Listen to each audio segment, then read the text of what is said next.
Hello everyone, once again welcome all of you on this matrix NEET YouTube channel. जैसे कि आपको पता है, राजस्थान स्टेट राउंड वन का जो रिजल्ट है वो आउट हो चुका है। और आप भी अपना रिजल्ट है वो चेक कर सकते हैं कि आपको कोई कॉलेज अलॉट हुआ है या नहीं हुआ है। तो उसके लिए बेसिकली क्या क्या डॉक्यूमेंट्स चाहिए होंगे रिपोर्टिंग के टाइम में राउंड वन की, ये आपकी कॉमन डाउट माइंड में आ रहा होगा। तो उसके लिए सबसे पहले आपको राज यूजी नीट 2024.org वेबसाइट पे जाना है। यहाँ पे एक इन्फॉर्मेशन बुकलेट दे रखा होगा जो आई होप आपने डाउनलोड कर रखा होगा। तो इस पे जब आप क्लिक करेंगे तो लाइक इस टाइप से ये पूरा खुल ओपन हो जाएगा।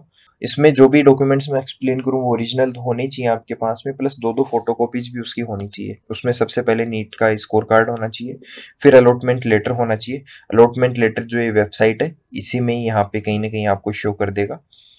फिर उसके बाद में जो है वो 10th+2 का मार्कशीट होना चाहिए। अगर आपने एक या एक से ज़्यादा अटेम्प्ट में 12th करी है तो मल्टीपल मार्कशीट वो होनी चाहिए आपके पास में। फिर डेट ऑफ बर्थ सर्टिफिकेट होना चाहिए। अगर सर्टिफिकेट नहीं है आपके पास तो जो है वो 10th की मार्कशीट भी डेट ऑफ बर्थ सर्टिफिकेट की जगह काम करेगी। फिर जो है वो आपके पास में 10th क्लास की मार्कशीट होनी चाहिए।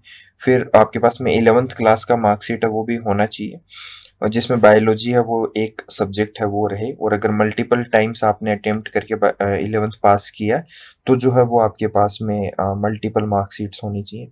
अगर जो बच्चे कोरोना टाइम में जिन्होंने 11th किया था और उनको कोई मार्कशीट नहीं मिला तो आपको जो भी स्कूल वालों ने दिया होगा वो, प्लस आपको जो है वो एफिडेविट पे लाइक एक सेल्फ डिक्लेरेशन फॉर्म है वो लेके जाना है कि मैंने 11th है वो करी थी, उसमें बायोलॉजी से करी थी और कोरोना के टाइम में करी। तो स्कूल वालों ने जो दिया वो सही है, और अगर कोई भी गलती पाएगी तो मैं उसके लिए जिम्मेदार रहूंगा।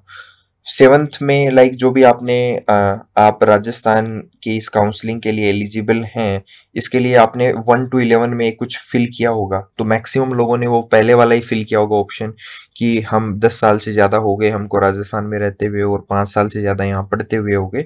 तो उसमें इस टाइप के आपने अलग अलग लगाए होंगे 1 to 11 में ऑप्शन चूज किए होंगे। तो जिन्होंने 1 किया वो डोमिसाइल ही लेके जाएं, मतलब मूल निवास से ही आपका काम है वो हो जाएगा। फिर आपको अपनी कोई भी एक फोटो आईडी उसका कॉपी लेके जाना है, और ओरिजिनल तो लेके जाना है। तो उसमें सबसे लाइक इजीएस्ट जो अवेलेबल ऑप्शन है वो आधार कार्ड है, वो लेके आप जाएं। वैलिड कास्ट सर्टिफिकेट, अगर आपका कोई भी कास्ट सर्टिफिकेट अप्लीकेबल है, लाइक आप जनरल से आते हैं तब तो कोई कास्ट सर्टिफिकेट होता ही नहीं, बट अगर आप ओबीसी एससी एसटी या फिर कोई और भी कैटेगरी से आते हैं तो वो आपको लेके जाना है। डोमिसाइल सर्टिफिकेट यानी मूल निवास आपको लेके जाना है। 4 फोटो लेके जानी है आपको सेम साइज की, जो आपने अभी एप्लीकेशन फॉर्म फिल करते टाइम में राजस्थान काउंसलिंग के दौरान अटैच करी थी।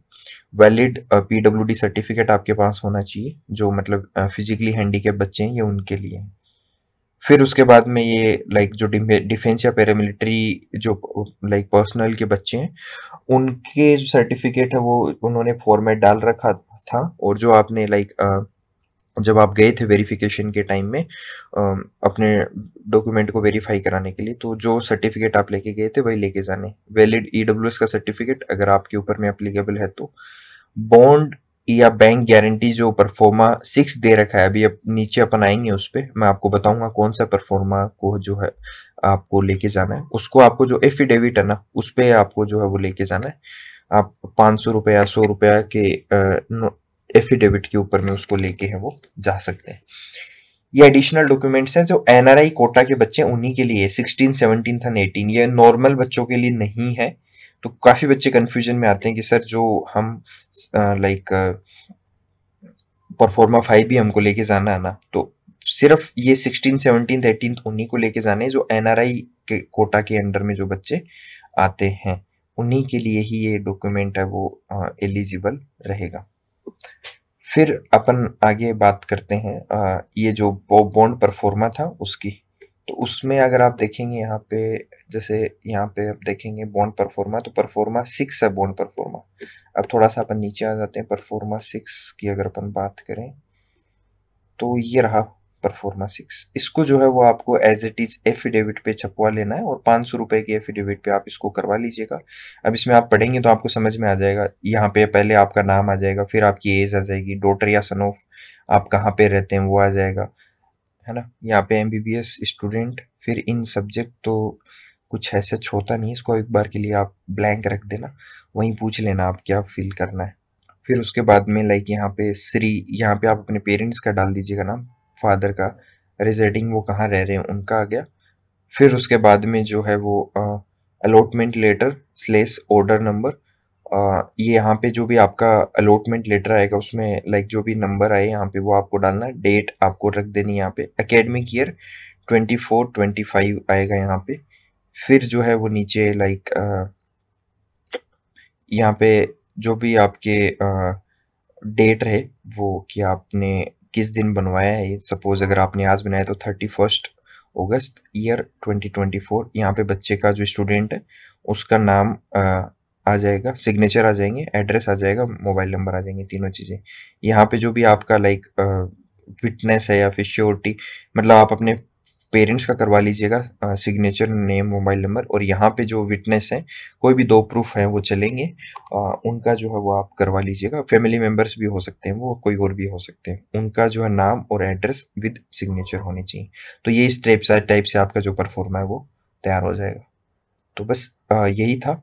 प्लस एक उसके अंदर में आपको फीस का भी कई बच्चों को दिक्कत आ रहा होगा कि हम कितना पेमेंट करें, कैसे करें। तो देखो सबसे पहले इसमें इन लोगों ने तो इलेक्ट्रॉनिक लिख रखा है, बट इलेक्ट्रॉनिक में सबसे बड़ा लफड़ा ये रहता है कि अगर आपने ऑनलाइन इनको पेमेंट किया और फिर मान लो कल को चल के आपने अपग्रेड करके दूसरी कॉलेज में चले गए, तो फिर इश्यू ये आता है कि फिर वो ट्रांसफर कितने दिनों में करेंगे, तो बहुत बड़ा उसमें वो ग्लिच रहता है। तो इससे सबसे बेस्ट है कि आप डीडी बनवा लीजिए। अब क्या कितने अमाउंट की डीडी बनानी है उसके लिए सिंपल सा फॉर्म, ये आपको इस वेबसाइट पे जाना है। यहाँ पे कॉलेज इंफॉर्मेशन सीट रहेगी, इस पे क्लिक कर लेना।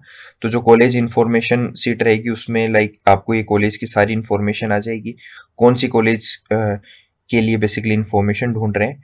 तो जो भी कॉलेज आपको अलॉट हुई है उसमें लाइक अगर आप बैंक अकाउंट डिटेल्स में देखेंगे तो यहाँ कुछ ना कुछ नाम लिख रहा होगा अकाउंट नेम करके, उस अकाउंट नाम पे जो है वो आपको डीडी बनवानी है। कितने अमाउंट की बनानी है ये यहाँ पे अगर आप देखेंगे, फी इंफॉर्मेशन सीट्स मेडिकल, अब डेंटल कॉलेज अलॉट हुई तो डेंटल, अदरवाइज मेडिकल।